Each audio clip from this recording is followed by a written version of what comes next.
Welcome back to the interview segment. We are talking to Patrick Wanyoike, a fitness and wellness consultant, and we are talking about that cliche word we all use, stress. And Patrick, before we took the break, you were talking about training and enabling a person to take control under situations that cause stress and cause anger, consequent anger. So I'd like you to draw a scenario for me, an everyday scenario that one would come with, and you'd help them learn how to go the positive way rather than hit back or act in anger. Yeah. Well, an actual happening. Yeah. Somebody comes to me, a lady, Yeah. and she's talking about stress because the husband drinks daily. Yeah. They come home late. Yeah. They don't bother. He doesn't even bother about the kids. Yeah. He comes home, sleeps, and then by 5 he's up and out. And I mean somebody who came at 11 or 12 o'clock. It's been happening like that for almost 3 years. In fact, in that period, she's been to hospital 2 times due to depression. Because of this situation. Because of the whole situation. She cannot swallow. It doesn't even make any sense to her. And she doesn't want to move out. She doesn't want them to separate for the sake of the kids. They're used to 2 parents, so it has to be like that. So the sacrifice is eating her up. She wishes, but she cannot. The acceptance hasn't, come to her yet. But she knows that is the only thing which is going to save her from either depression or ending up in a major way, like sick, suicide, anything. Yeah. So what would you tell her from your expertise? How would you teach her, train her to deal with a situation like that, where the mind and stress is concerned? Number one, for that kind of a situation, the kids come first because they are the ones who are keeping her into that relationship. She has to really focus on the kids. She has to be there for the kids, whether the father is there or not. Then number 2, she has to know, because she's tried almost everything to make the husband change, she has to accept. And acceptance means it doesn't hurt you anymore. And that's a decision that everyone has to make, especially if it's stressful situations which are there constantly. You refuse to get hurt. And that has to be in the mind. So that even when the husband comes, there are ways of giving out love without thinking about what is happening. You're there for the man as the woman, and you do everything, and you don't even think about what he's doing. And also, for those people who are, I'll say, lucky in quotes, when they can really focus on God and tell him, you know what, I cannot fight this, I cannot change this, please intercept for me. Then definitely they have the peace that anyone can acquire. So you're emphasizing on acceptance. That's what you teach. That is the number one thing. Okay. Then as one accepts, what are some of the issues that would arise in a woman like this, or in somebody who has now prolonged the stress? You were talking about very, very, very heavy health, a very heavy toll on a person's health just because of prolonged stress. Stress can result to anything. It might be minor reactions, they might be major reactions. It might be a constant headache, maybe pressure goes up, pressure issues, heart problems, which can sometimes be very bad, chronic and, like acute. Chronic disease. And also situations where you find somebody has been so stressed in their lives, they end up having cancer, and when they look back, there is no other thing that could have brought it up besides the stressful situation, which has really changed them to the cellular level. Yes, that's what I wonder. Stress and cancer, how does that line link the two? Okay, by now what is known is for sure some of these conditions that you're suffering from they are not just diseases by themselves. They are caused by circumstances and situations. If you're constantly stressed, your immunity goes very low. And that's normal, and that's for any human being. If you're constantly stressed, you don't eat rightly.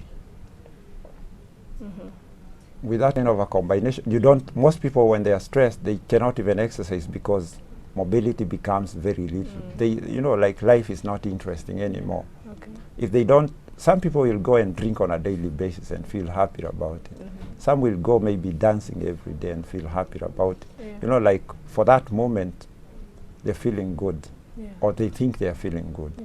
until whatever they are doing is over, and then the situation hasn't changed.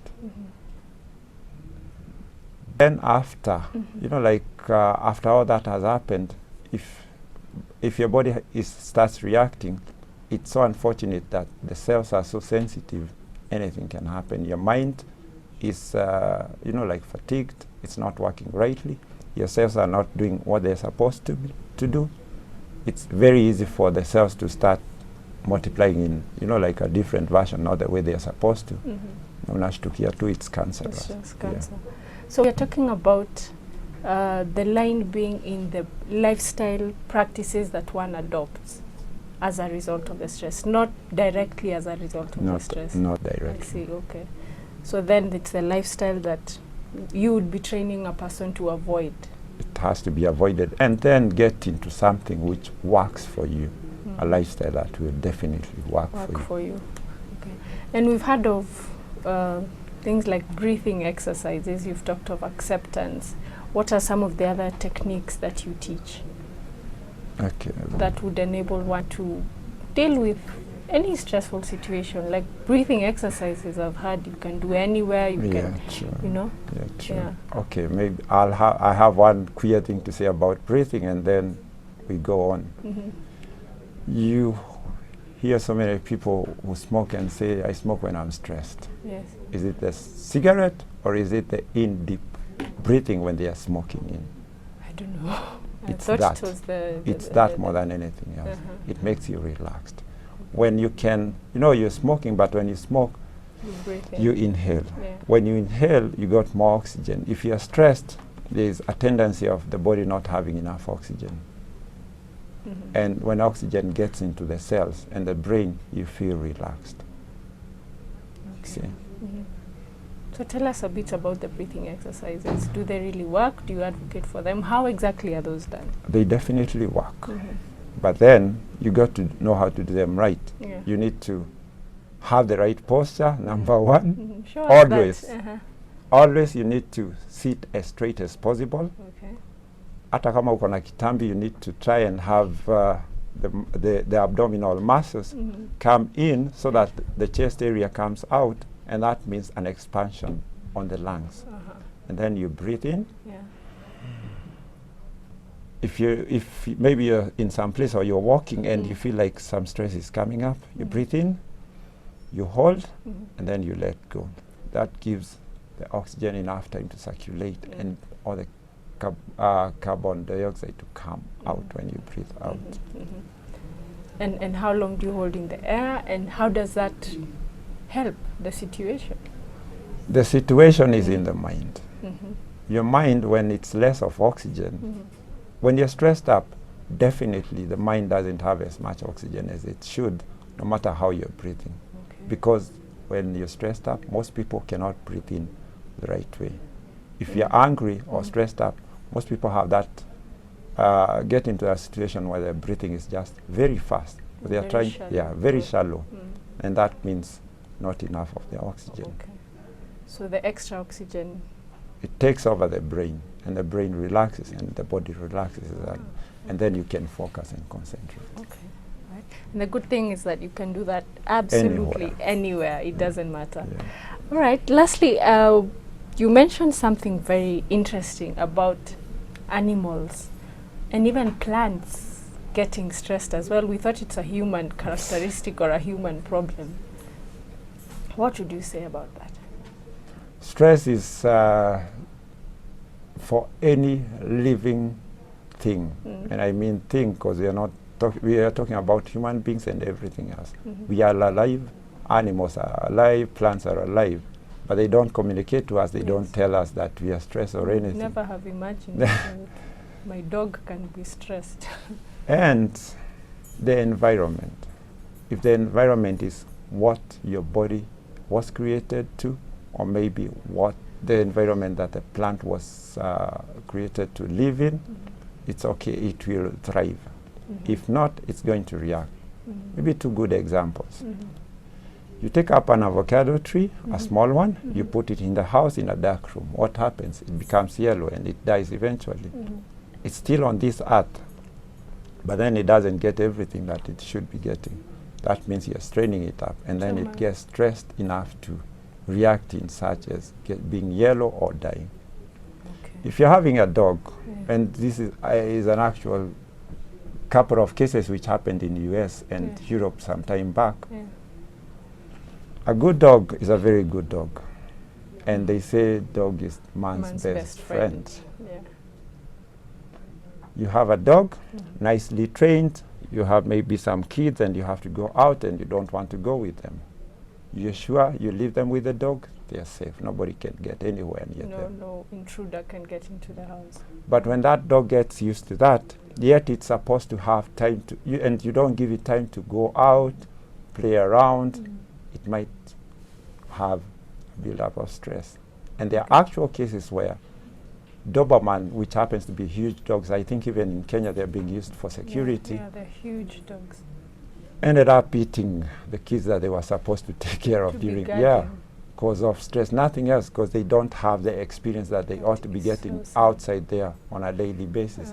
Even they had to pass a law that put no living kids with the dog, especially with those major pets. Dogs. Yeah. Okay. So it's been very interesting. Thank you very much. We'll definitely pick up on this another day. Thank you very much for joining us on the interview segment. I hope you've learned a lot. I've learned a lot as well. I have been your host, Marianne Bogo. See you next time.